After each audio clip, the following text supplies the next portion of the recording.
because I have the understanding. Are you following me here? 2 Corinthians chapter 3 from verse 1. Let's read together. Do we begin again to commend ourselves? Or do we need as much as other epistles, as others, epistles of commendations to you, of letters of commendations from you? Keep going, verse 2. No, that's not the scripture. I think I made a mistake. Chapter 8 from verse 1 to 5. Chapter 8 from verse 1 to 5. Moreover, brethren, we make known to you the grace of God bestowed on the churches of Macedonia. He said, we are making known to you, we are making you see the kind of grace that was on the church of Macedonia. Keep going. Let's read together. That in great trial of affliction, the abundance of their joy and their deep poverty abound in the riches of their liberality. Keep going. For I bear witness that according to the ability, yes, and beyond the ability, they were freely willing, imploring us with much urgency that we will receive the gift and the fellowship of ministering to the saints. And not only as we had hoped, but they first gave themselves to the Lord and then to us by the will of God. They went through deep poverty. They were a church that they were greatly afflicted, and yet they gave themselves to giving to the Lord. They gave themselves to giving to the propagation of the gospel. Thank you, Holy Spirit. When I saw Romans chapter 15 verse 26, this particular scripture shocked me. It wasn't just that they gave to Paul on that particular missionary journey. These people, don't forget, they were in deep poverty. Don't forget, they went through a lot of struggles in their time. Don't forget that they were going through a lot of afflictions and attack. For it pleases those from Macedonia and Achaia to make a certain contribution for the poor among the saints who were in Jerusalem. Hold on. Which church are we talking about here? Sister Onyi, which church are we talking about here? Macedonian church. Were they wealthy? But look at it, they still went to Jerusalem. Their giving did not just stop there in Macedonia. Their giving did not just stop around Paul. Their giving went beyond Macedonian brethren. Their giving were extended to, they were poor, they were in deep poverty, but they were giving. And then when you see scriptures where angels begin to intervene for them, it gave me so much joy. Acts chapter 16 verse 9. That angels will begin to intervene for them. That people will stay where they are. Paul will be where he is. And then angels will appear and minister to people and say, go to Macedonia and help so person. Macedonian brethren may not even had known. They were on their own. And then they will see somebody come and say, an angel appeared to me to come and help you. When God appeared to Paul, look at it. And a vision appeared to Paul in the night. A man of Macedonia stood and pleaded with him, saying, come over to Macedonia and help us. The Macedonian people may never have known Paul. If they had even written a letter to Paul, maybe Paul would have turned down their letter and said, I don't know you. Maybe Paul would have even said, I'm too busy, I may not be able to come. But God, by their liberal act, by their sacrificial lifestyle, intervened that he had to send help to them by a vision. Your giving can provoke people's sleepless nights. In those days of Mercedes-Benz having flat boots, you have flat boot Mercedes, then you are a big man. Those days. I heard Bishop Dr. M.I. Song said that a man started asking of him, was asking people, do you know Bishop M.I. Song? Do you know Bishop M.I. Song? Do you know Bishop M.I. Song? Until they eventually linked the man to him. And when the man saw him, he said, then he was not a bishop, he was a pastor. He said, you pastor M.I. Song? He said, I'm not very happy, I'm not happy, please. I'm coming, I'm not happy. I went to his booth and opened his booth, Mercedes of those days, and brought out Ghana Must Go. Came to him and dropped it. I'm not happy, I'm coming. Went back again, brought Ghana Must Go and dropped it. I'm not happy. And brought Ghana Must Go and drop it. He will ask him, who are you? What is it? He said, I don't know. Been flogging me that I should bring all this money and give to you to do the work of God. Oh, sorry about that. It's okay. Kneel down. Let me pray for you. Don't pray for me. I don't need your prayer. Don't pray for me. I don't need your prayer. Entered his car and walked away. How would God trouble another man at night to go and visit him? There are certain things you do that when your season comes, everything is commanded to work in your favor. Are you hearing me here? Any man who is not a sacrificial person in this kingdom will not go far, because he will struggle by his effort, do almost everything by his ability, and human ability is limited. For by strength shall no man. Paul entered Macedonia and became a major blessing to the church of Macedonia. Angels commanding people to them. But when they were sacrificing, they never knew that God was watching. There's a man called Cornelius. Maybe we'll talk about that later. In Acts of the Apostles chapter 2, from verse 44 to 45, you see the story of the early church. The Bible said people will willingly sell all they have and give for the propagation of the gospel. And you will see what happened. Look at it. Now all who believed, let's read together.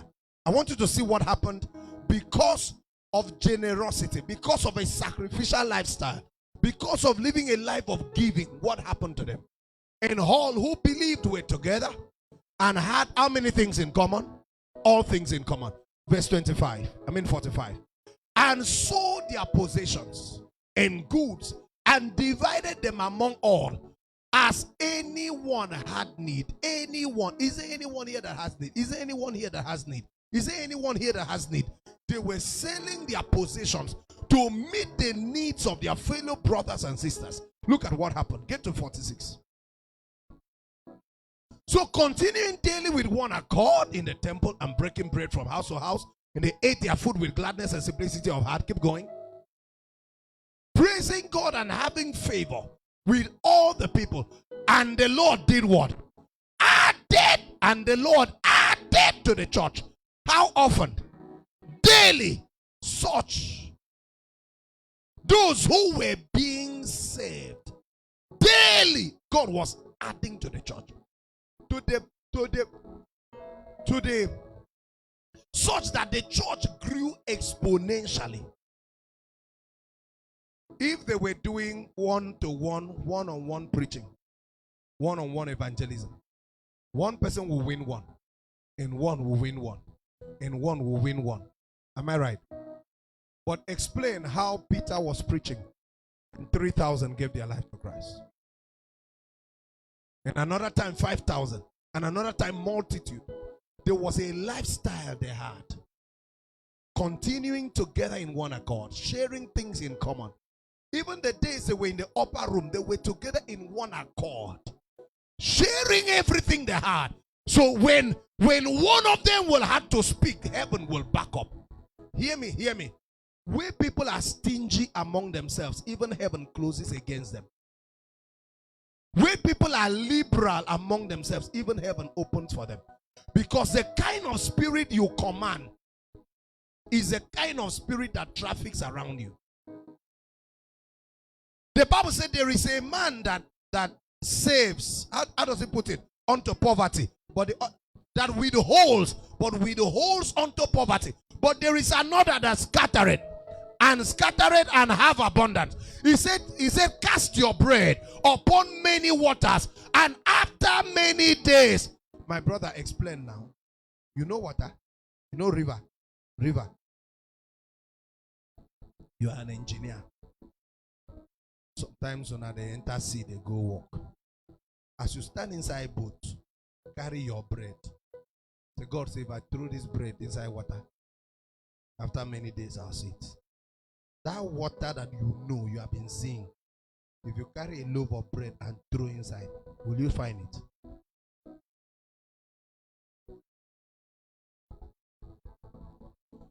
But do you know the problem a lot of persons have is because when they throw their bread, their eyes is on that bread. The Bible says, I will find it after many days. And then they see their bread soaking water. The Bible says, I will find it after many days. Then they see the bread going down, fishes will be eaten, and the bread will spoil. They are looking for that particular bread. But what God is saying here is a mystery. What God is actually talking about is a liberal heart. God has 1,000,001 ways to pay you back for that giving you gave out. And so the church, the early church, was a liberal church, and growth was not difficult among them. One of the things that has actually helped carry Spring is how liberal we are among ourselves. Don't lie. You and one brother in this church, or you and any sister in this church, when I don't go work out together, go buy something chop, or do a chop, either whether to buy chop or sit down and eat together or whatever, before it has happened, raise your hand, wave your hand. You have eaten something with any brother or sister, wave your hand now, don't lie. See, almost everybody. And you may not know what this unity is doing for you in the realms of the spirit. May I used to see some of you now. There was a time, if you come to this church almost every evening, you see brothers waiting for sisters to arrange food for them. I don't know, almost every evening they will migrate from wherever they are and come here. Those that are coming back from work will stop by church. After a while, I stopped coming to church in the evening so that I will not spoil. And sometimes, if I come, they didn't see me, I hide and run to the office. Yeah, fast now. Sometimes you see some going with, what is that? They say soup. Why are you?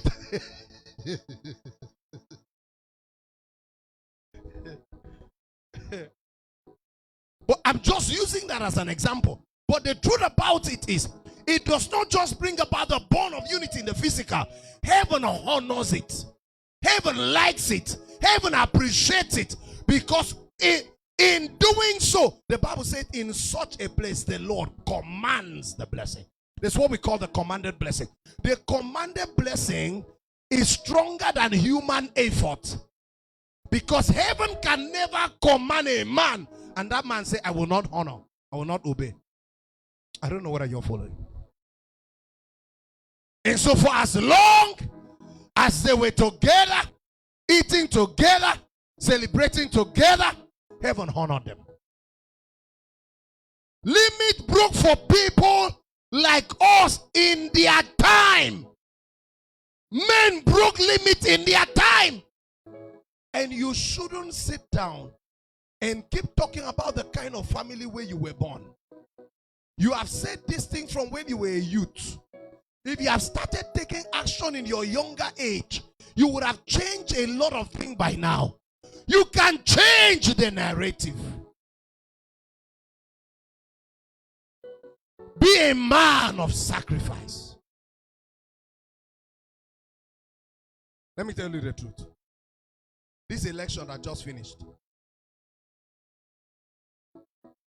most of the people that won did not win because they were the best of campaigners. They won because some unusual, unimaginable forces mobilized in their favor. Explain to me that Okada man that said that they begged him to buy the form. And he said if they really want it, they should buy for him. Sure, that's what he said. And they bought the form for him. They helped him to fill it. Not even state house, federal house.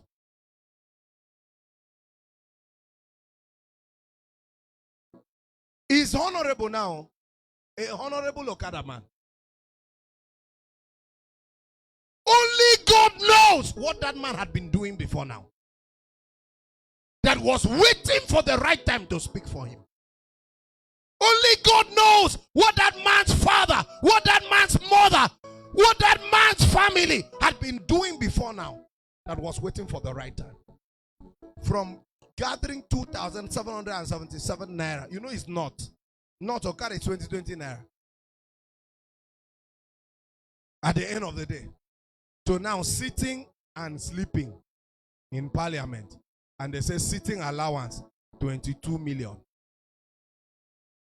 Sitting allowance. Sleeping allowance. Wardrobe allowance. He will start wearing agbada that he does not even know. He will move from sewing cloth of 3,300 to wearing cloth that they will bring to him and say, this one is 250,000. Wardrobe allowance. To happy hour allowance. To all kinds of allowance. Child of God, this is what I'm trying to say. There are certain things you're doing now that the day it will speak for you, you may never believe. Never play with a life of sacrifice. And when we're talking about sacrifice, we're not just talking about giving money. Even your sacrificial service in God's kingdom. Even your the prices you pay to encourage people to serve God. The prices you pay to be in church on time even when rain was falling. The prices you pay in this kingdom can never go unrewarded. Never. Not in this kingdom. What makes a herbalist stronger than another herbalist is not the positions of their shrine. It's by the sacrifices they have made. You did not hear that. What made a herbalist stronger than another is not by how they position their shrines. It's by the sacrifices they have made. You look at people like Solomon. After sacrifices, after building the temple, heaven provoked, God visited him. He killed 1,000 donkeys, 1,000 camels, 1,000 dove, 1,000 this. That night, God visited Solomon. What about Gideon? After he encountered the angel, angel did not just tell him, mighty man of valor, you have victory and all that. He told him to go and sacrifice. Am I right? And he left and carried two bullocks. Use one to sacrifice, to bring down the altars of his father's house. Use another one, sacrifice, to raise a new altar. And look at how Gideon won in battles. That even when they were in their house preparing, angels made people had a dream. That by their dreams, they woke up and said, I saw how this happened, a stone roll and blah, blah, blah. He said, Che, that's the sword of Gideon. They just stood on their own and there was confusion. And then Gideon started winning battles he never fought. People were having dreams. We're having dreams. And we're giving up. I remember when we were not married, I had a lot of friends that married that time and they had cars. They were living well. And so one of those days, I called Mama. I said, I want to see you. I want to see you. We're close to marrying. And then she came. I had 20,000 in the bank. And I told her, this is everything I have. I want to withdraw it and sow it as a seed. Number one, for our marriage. Number two, for a car. And before she came, I was coming from somewhere. I told her how I went to my friend's house. And my friend was eating salad, eating afang soup. eating. It was 3 different meals. Was it fried rice or something? And me, I'm not married till now. I want to marry. I want this marriage to work. And the marriage was like it will never work. And then that week, our pastor had come and prophesied that God was going to give me a car. Senior pastor of the church I pastored. And so I went and withdrew that 20,000. And I told her to come, let's go sow the seed. And then so that I can also introduce him. So we went to, how do you call it? After Slaughter, is it a Zubi side? I met one pastor, Linus Elijah. And I told him, sir, I came for 2 things. He said, what is it? I said, number 1, this is the wife I want to marry. So I brought her to introduce to you. He said, okay. And then number 2, I need a car. And after I finished everything I said, he said, kneel down. He prayed for us. When we were coming back, Mama saw a car they parked for sale, Rover. And she said, we have sown seed for cars. See car here now, make a price. And this young man knew that all what was left in my account was less than 1,000. So even if I agree with her to start pricing, where will I have money from to pay? So, but since you know when you are checking a woman now, you people are about to marry, you need to prove like you are a man. So I brought that phone and called the number. And the person said, oh, I'm inside the market, I'm coming. Don't forget, we just went to sow a seed for the car. And so before the guy came, a lot of funny things happened, but that's not important. The guy came and told me, he said, oh, are you the one that wants to buy the car? I said, yes. He said, okay, just Kukuma, follow me. Let's get to my house. Let me talk to my wife about it. I made a vow that when I have a child, I will stop going to club. I'll stop drinking. I'll stop smoking. I'll be a responsible father. So now this car is my problem. Is this car that is always taking me to club. So since my wife just gave birth today, I want to sell it. And so I looked at it. I was careful. There were 2 young men. I didn't know them. That was when militancy started newly. And then Mama said, let's go. So I entered the car. I sat down. Mama entered. The guy sat down. There were 3 men. And then we went to their house. On the road, he got to know I was a pastor. He said, oh, you are a pastor. Long story made short.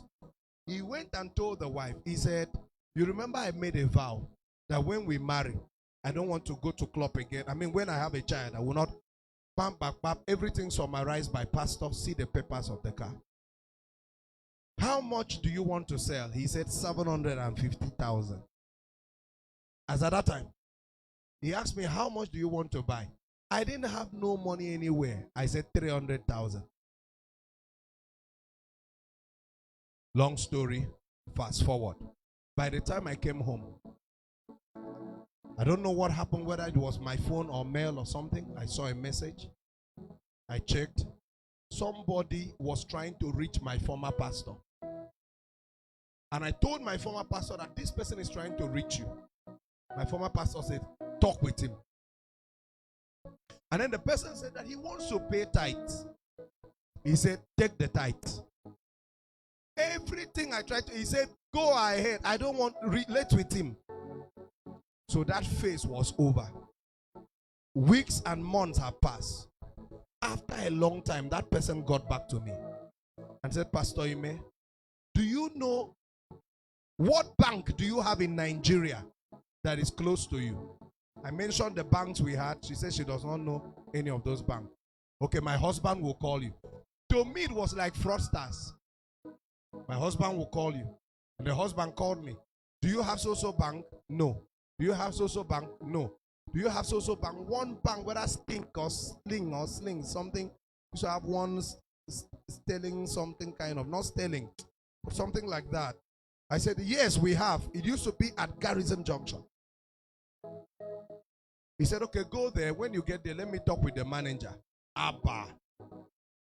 Go there, let me talk with manager. For what now? So I had to tell the church secretary then, he was a lawyer. That one said I should make official complaint in police station. Long story. But I eventually went to the bank and I told them that somebody wants to talk to the manager. And then the person said, okay, went to the manager, came back, and then he told me, I called him back. He said, you are at Garrison? I said, yes. Okay, he checked. He said, okay, I've seen the bank. The manager will get to you right now. Just let him know that you're in May Johnson. And then it wasn't long. The manager came out. He said, do you care to come inside my office? I said, no. Do you care this? I said, no. I was just standing there. Everything they asked me, I was sweating because I didn't even know what I've entered. And eventually they said, okay, he just sent you some money, some thousands of dollars. That he said he made a vow, he sent them a mail, and he explained how the money is coming to me. That he made a vow that immediately was able to sell his property, he was going to send me a certain tithe. And so he decided to send it to me. So when they brought the mail for me, they asked me to sign. I decided to beg them to read through it. I read through it. I saw the amount of money. It was thousands of dollars. And I signed. And they asked me, do you need it in dollar or in naira? Then I didn't understand dollar much. I said, I need it in naira. And I did not even know the problem I had entered. When they brought it in naira, I didn't know how to leave the bank premises. You see the story? I had 20,000 as everything in my account. I took it to go sow a seed for a car. On my way coming back, I saw a car priced. We were given the car. The guy told me, okay, you can pay anytime. He said, go with the car now. Go with the car now. I said, no, I don't want to go now. He said, go, take it. Now me give you. He called his mother, called his wife, called everybody in the house. Everybody. I said, that was my first time of ever seeing him. We only saw car for sale on road. We called. He took us to his house. Gave us money safe to buy battery, buy jack, buy spare tire. When this money eventually came, and I had to call him to pay, he said, now give to.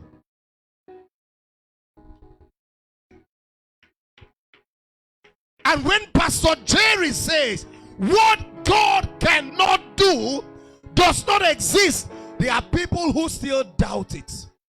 A man who holds it back might hold it into poverty, but a liberal soul will always be made fat. There are people who had broken records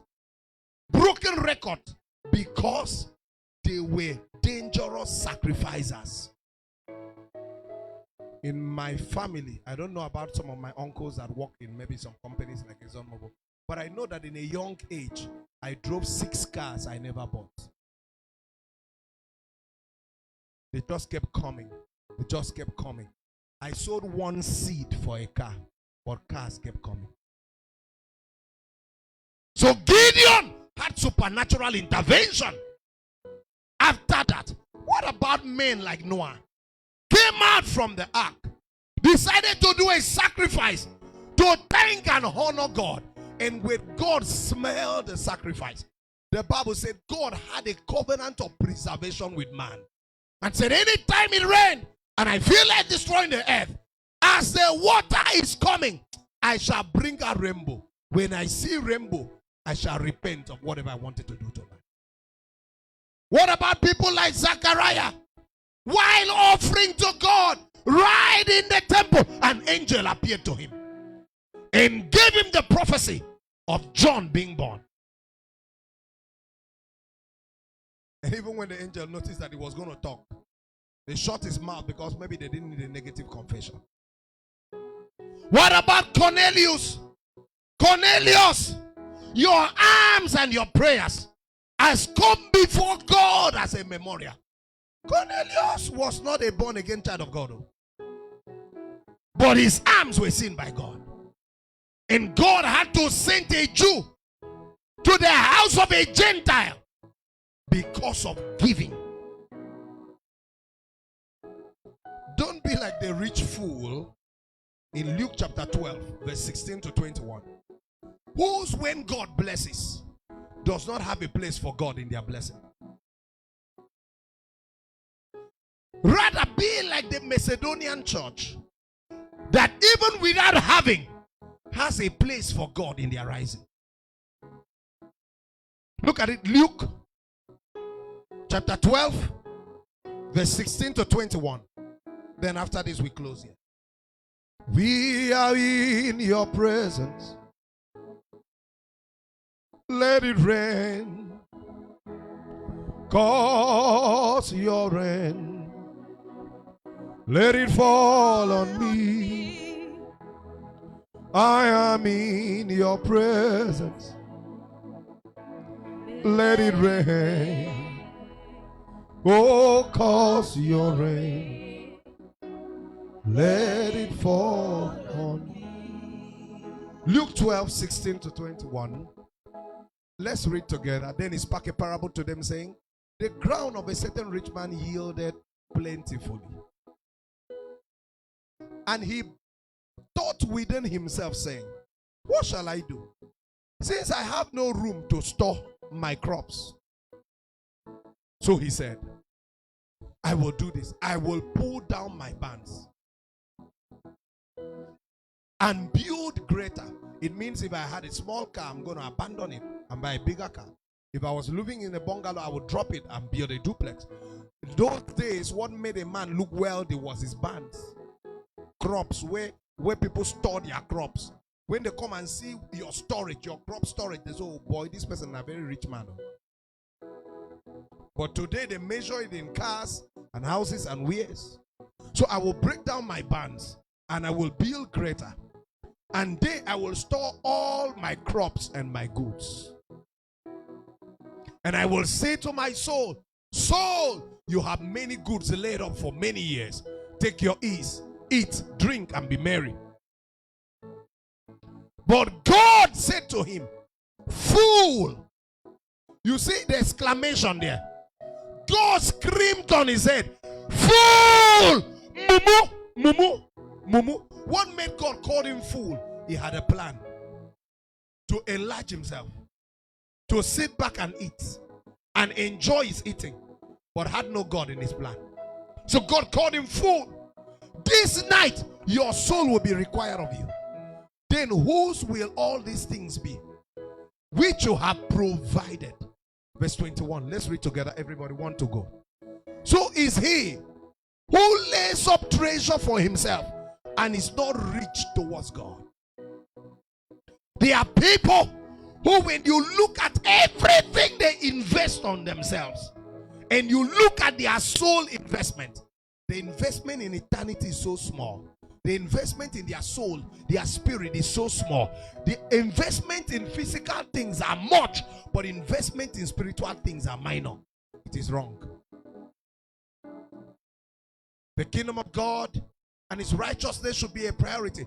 This is the first person I've seen God call fool in the Bible. You fool, you idiot, you mumu. In those days when we were small, we used to call people, when people do something to us and we are very angry, we call them Mongo Park. Let's say call people Mongo Park now. You bloody banger. God told him, you bloody banger. You fool, you that does not have sense. Who made your ground to yield? Who made you had much? Who made you grow to where you are? And how come I don't have a place? Child of God, limit breakers are men who has God in their plans. If you seek first the kingdom and his righteousness, all other things shall be commanded to work in your favor. Don't do nothing in this life and put God out. Are you hearing what I'm saying? I want us to look at this scripture and then we end here. 2 Samuel chapter 7. We'll read from verse 1 to 16.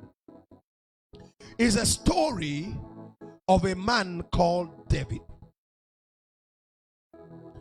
I don't know how, but David kept his family name and the throne forever by just an act of sacrifice. Just one act. Just a lifestyle. just a lifestyle helped him and helped his posterity. Look at it. 2 Samuel chapter 7 from verse 1. 2 Samuel chapter 7 from verse 1. Thank you, Lord. Now it came to pass when the king was dwelling in his house, and the Lord had given him rest from all his enemies all round. Let's read everybody, verse 2, 1 to go. That the king said to Nathan the prophet, see now, I dwell in a house of cedar, but the ark of God dwells inside tents and curtains. The house of cedar then was like a brick duplex of today. It was like the marble house, the gold house of today. It was the highest house of those days. I dwell in the house of cedar, but look at the ark of God is still dwelling in tents, in curtains. Keep going. Then Nathan said to the king, go do all that is in your heart, for the Lord is with you. Nathan knew where he was going. Keep going. But it happened that night that the word of the Lord came to Nathan saying, go and tell my servant David, thus saith the Lord, would you build a house for me to dwell in? Now look at it. You know, there are ways we pastors will look at you and feel for you and pity you. Nathan just said, go and do what is in your heart. But when Nathan went home, God appeared to Nathan and said, why will you play like that? Go and tell him what to do. Go and tell him, why are you driving good cars? Why are you living in good houses? Go and tell my servant David, thus saith the Lord, would you build a house for me to dwell in?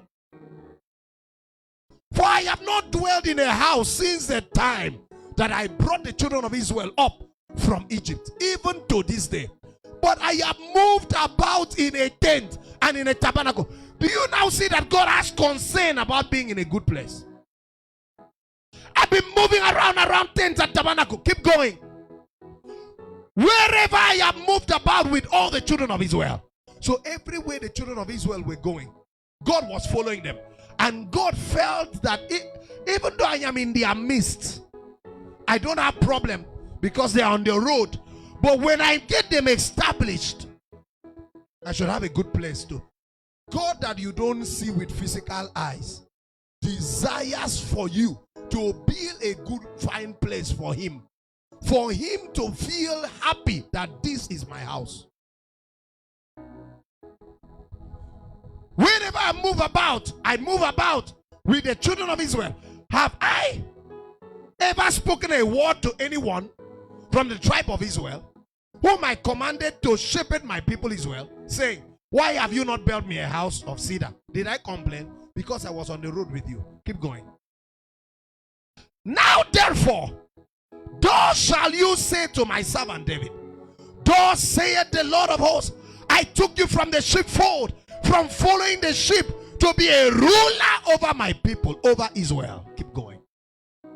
And I have been with you wherever you have gone, and have cut off all your enemies from before you, and have made you a great name, like the name of the great men who are on the earth. So it is God who raises men. So everything David achieved was not David. Are you seeing God talking now? So every battle David won, it was not David. Have you seen God saying it now? It was not David, though. It was not David's strength. It was not David's might. God have finally said it.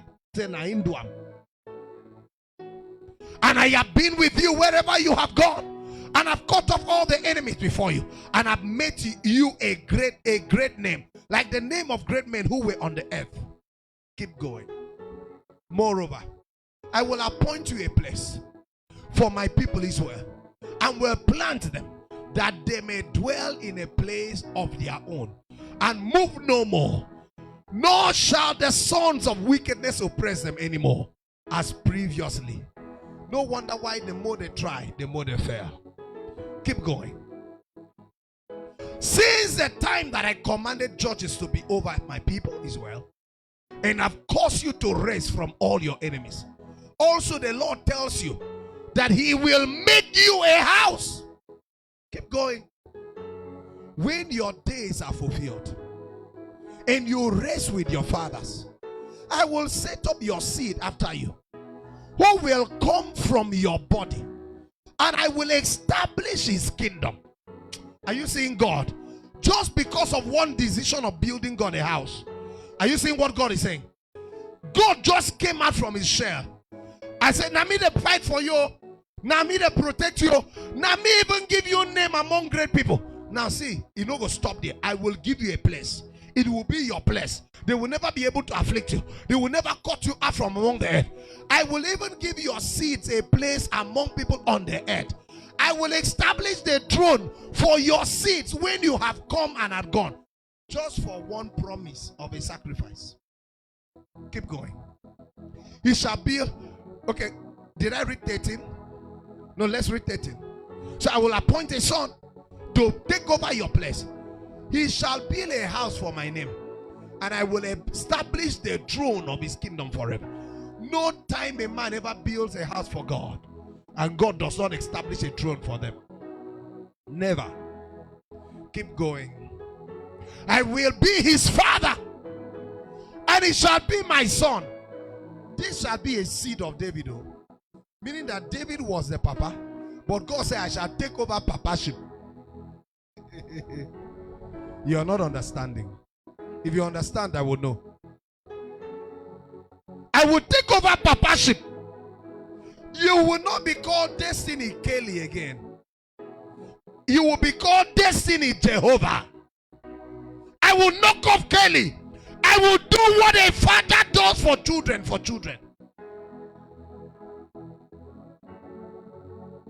I'll be his father, and he shall be my son. Now look at the part that amazes me.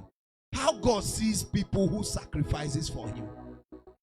If he commits iniquity, I will chasten him with the rod of men and with the blows of the son of men. That's the normal way earthly parents can flog a child. That's the way I will not flog him like a God flogging somebody. Because if I flog him like God flogging somebody, it's finished. I don't know whether you're following. Now keep going. But my mercies, even when he does what is wrong, I will discipline him more. But my mercies shall not depart from him, as I took it from Samuel. I mean from Saul, whom I removed from before you. Question is, what did Saul even really do? That God took his mercies. So you have seen why Saul fell. That God's mercy was taken from him. Whom I removed. So it was God that removed Saul. May you not go down. May God not let you go down. That prophecy is stronger than your response. Look at verse 16. We end there. Okaka Odigoye Ide Bube Ide Bube De Bube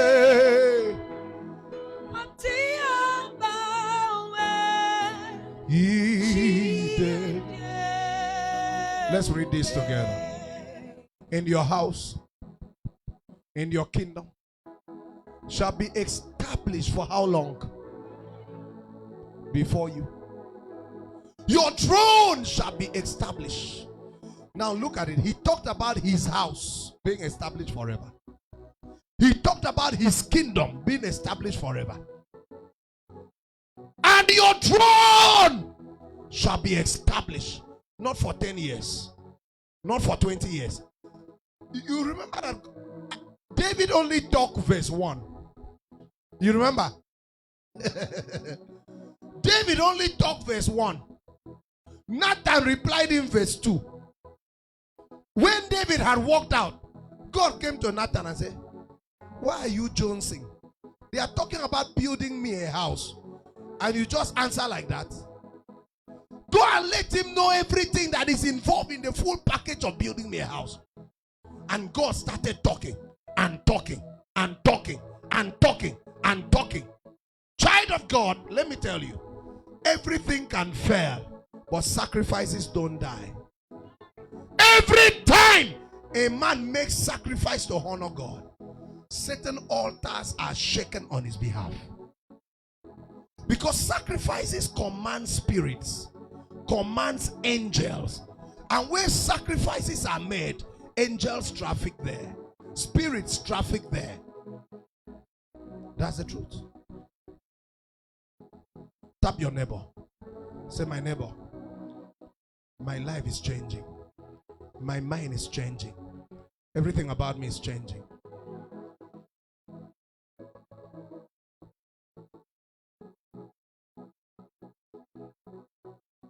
Limit breakers are men of sacrifice. I mentioned so many persons. From Ruth to Hannah to Abraham to the Macedonian church to the early church to Gideon to Solomon to Noah to Zachariah to even Cornelius. A man of sacrifice is a deadly man. It's a dangerous man.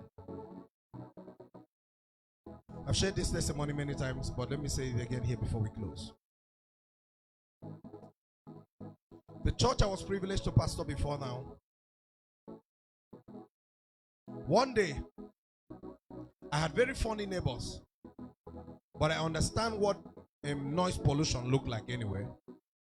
And because I like prayer, I will not come and be doing aka inside church without microphone.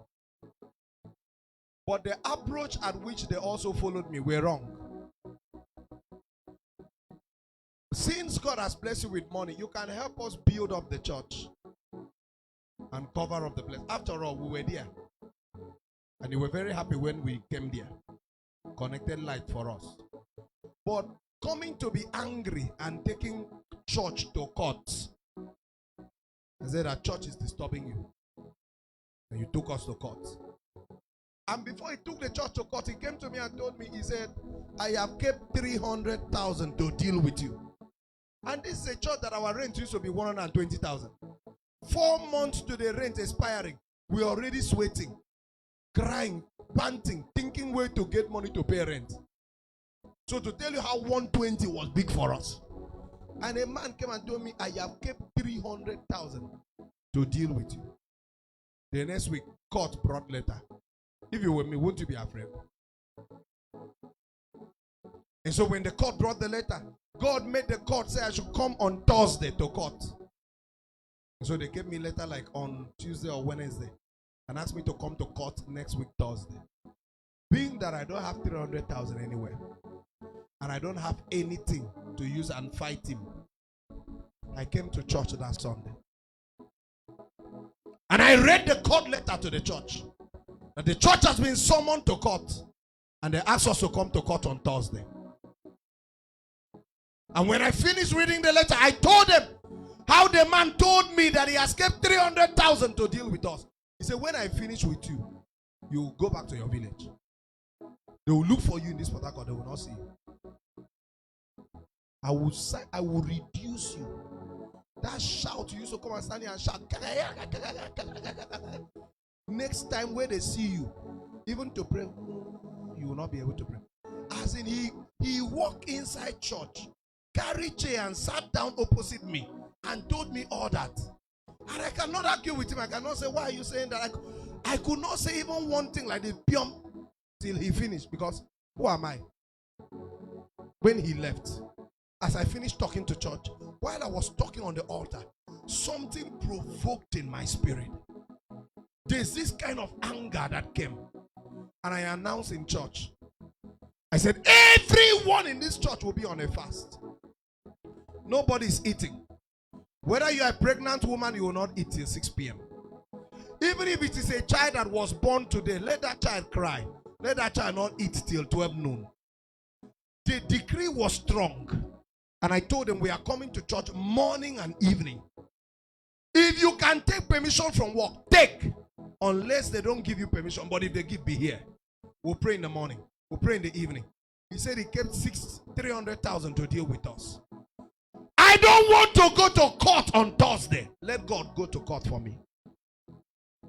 And then on Monday in the morning, before 6 a.m., I was in church. And to my greatest surprise, the attendance in church that Monday morning was more than the church attendance on Sunday. And then they wanted to pray normal. I said, no, on the speakers. Turn the speaker to face both of them, their houses. And I stood on the altar. It was not even up to 6 a.m. when prayer started. Father, you are the one that gave them money. And they say they have kept 300,000 to deal with us. Lord, dry up the source of their finances. We were praying, we were crying. That same Monday, according to the man, not according to it, according to the man tell us, not be say another person. He was going to work. He used to work at the airport. Immediately he got there, they told him that his job has been terminated. I was here yesterday. Nothing happened. They said, yes, we got a signal this morning around 7:30 a.m. that we should tell you to wait. So please, you wait. We need your ID card. He said, but they said no. They said we shouldn't allow you into the office. What did I do? Nothing. Me, I don't know. Everything was seized from him by his manager. While he called the wife and was looking for how to reach the wife was not picking call. After a while, it was the doctor, St. Jude, that picked.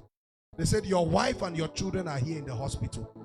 So he came back from SAC with SAC letter and stayed with the people. And by the time he came back in the afternoon to the house, church people have finished. They have gone for that morning. I was alone in church. Where will I go to? You know, those days that we were not married, we were more rugged than now. I was inside church praying and crying. Praying and crying. On the second day, we emptied the church account. Went to Logos Ministry and dropped it on the altar. Lord! Then we were connected to Bishop Yomi. There are fights I may not be able to fight in my life. But in this town, this altar have fought these battles and have won. The God of this altar